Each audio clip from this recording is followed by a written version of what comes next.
necessarily dark in the sky.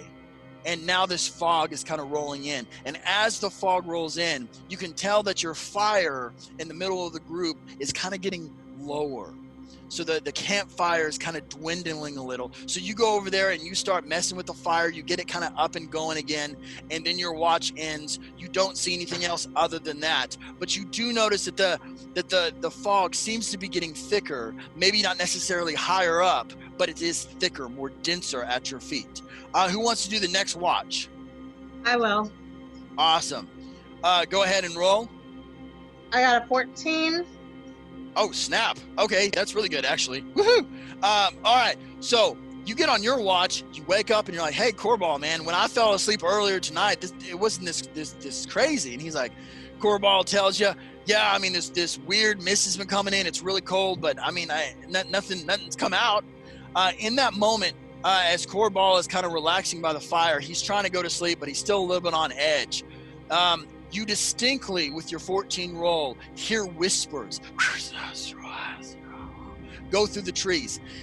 When those whispers happen, when that moment happens, all of a sudden the fog starts rising and getting higher. And then you hear it once again, distinctively with that 14, you realize that what is being said is some sort of spell. You can't quite make out the language. It might be some sort of arcane language, but there's something that you hear, and it's definitely, as that happens, right now, the mist is right about shoulder height. What do you want to do?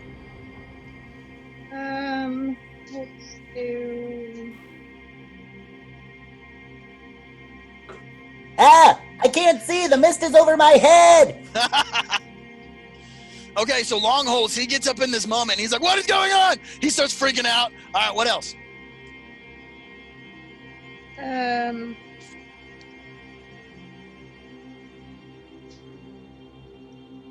So, is there a way to see if we know the language? Absolutely, yes. You can do an Arcana check, which is on there. Arcana. It's Arcana in Texas. That's why I say 17. Arcana. Okay. Yep. Yep. You know exactly what that is. All right. So you listen to it. You decipher in your brain. You realize it is arcane, and it is a spell of mist and darkness. And it's coming from all areas around you, almost if the forest itself is whispering these incantations.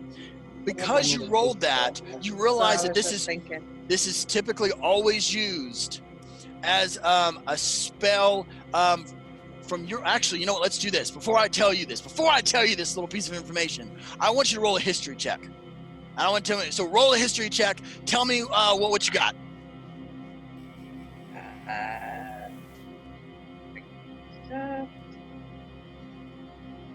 16. 16? All right, good deal.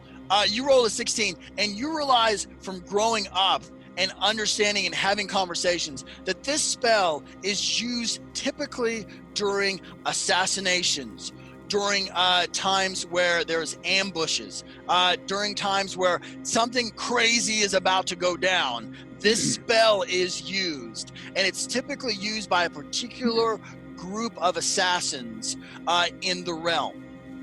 Now, you the different assassins, you don't necessarily know their names. You've only heard of of different names for them because they don't want to be known. But you do know that assassins from Middle Earth have used this spell in the past. So can we dispel magic then? Go ahead and roll and tell me what you got. Oh, I got a 5. You got a 5. All right. So you do the dispel magic. You know what? You're in that point that you're still thinking about the warlock, about Sang falling. And it's just like you study your words for a second. You're just like, man, I miss that guy. That big manly man. That big tiefling. I just miss him. And then you mess up the words and it doesn't come out just right. Rothgar, what do you got? You don't have the ability to dispel magic. Can I use Fireball? Let's say that purple about. You can, yes. You can. He wants to see if his assassins can go into the trees. At that moment, go ahead and roll for it. The mist is now above your heads, and you cannot see anymore. Rothgar, go ahead and roll and tell me what you got. So, you know what? Go ahead and do an athletics check. Because now... Good, so roll. Okay, so he's good. So he runs and he starts climbing up a nearby tree in the fog. Now, he can't see anything, but he knew the tree was there before the fog took over. So he starts climbing the tree. In that particular moment, in that second, an arrow flies through the mist, and a couple of you guys can hear the as it goes through. Boom! Rolls, hits. Well, wait, what's your armor class? 18? Awesome. So it rolls and it hits, it goes right past your leg, barely misses it and sticks in a tree. You reach down because you can't see it and you feel the arrow. In that moment, another arrow flies, goes straight for the Bahrain, hits you right in the shoulder, causing 10 damage to your shoulder. So an arrow, boom, Bahrain, right in the shoulder. He kind of juts back, wakes up, yells, and jumps to his feet. With that yell, everybody's on their feet. Everybody's wondering what's going on. It's chaos. There's fog everywhere. And the whispering stops. Now, top of the order, we're going to go down this way. We're going to do Bahrain, then Korbal, Rothgar, Katova, and then Longholes is last in the initiative order today. So, Bahrain, you go first. You're mad. You break the arrow off. Oh, no one's going to do this while I sleep. Now it's on, baby. All right, so what are you going to do? Well, as the Eldritch Knight, he has the ability to do Dispel Magic, so I want to do that. Go ahead and Dispel Magic. Two. Ooh. Big ol' ooh. Two. What? He rolled a 2? Okay. Well, you know what? You're trying to do it, but the thing is you got a hole in your shoulder. As you try to do the movements of Dispel Magic, it kind of tweaks you a little bit. You don't quite get the right formation of your hands, and it doesn't come off. It just kind of sparkles. And you're just like, come on, man. Are you kidding me?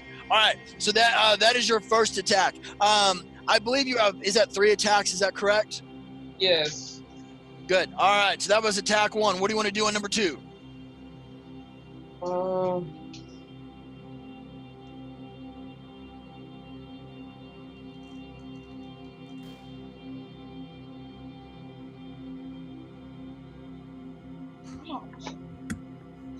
Yeah.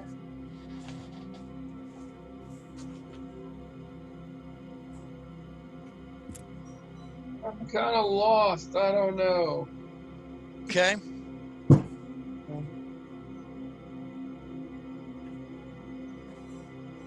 Since it failed, can I try it again or no?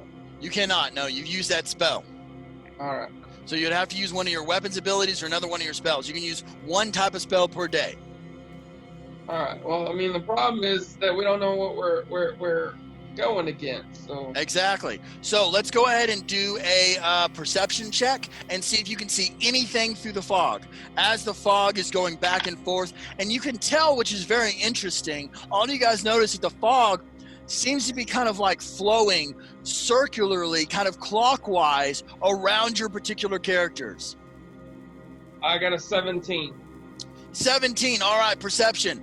Through the fog, it's just a glimpse for half a second. That's all you got, but you got something. You see this horrific white figure, blue eyes. He's up in the tree. He's got little like mini like punctures of horns through his head. He's got full leather armor on, and he has a bow and arrow. He's about 15 feet up inside of a tree nearby, and he's aiming down, and you can see him pulling back his bow in that second. Now, do you want to do a history check to see if you know what that creature is? Yeah. Let's do that. I got a 19. Ha! Yes, you know, based on your background, exactly what this creature is. It is a wight. So the word wight literally means undead person in lore. and it now refers to an evil undead who were once mortals driven by a dark desire and great vanity. Their main ability that you know about is they are called the Life Eaters.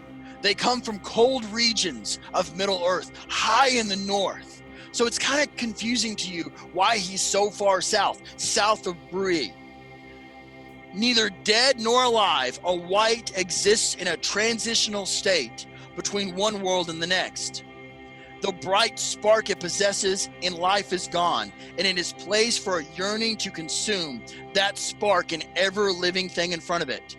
When the Wight attacks, its life essence glows like white embers in its dark eyes, and the Wight's cold touch can drain the spark of life from any flesh, through clothing, through armor. As long as it touches you, it'll drain your life away.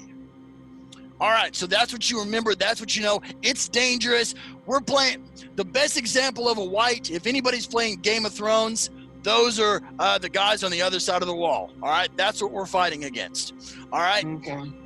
So it's in the tree. You know there's a Wight up there, at least one you know of. There could be more. You don't know if there's more or not, but you definitely see where it's at. So even as the mist recovers his position, you can still take aim. He is probably about 15 feet away up in the tree, so he's not right in front of you. What would you like to do? Do chain lightning. Oh, nice. Let's light this tree on fire, baby. I love it. All right, so go ahead and roll. Got what's my magic plus? Got a 16.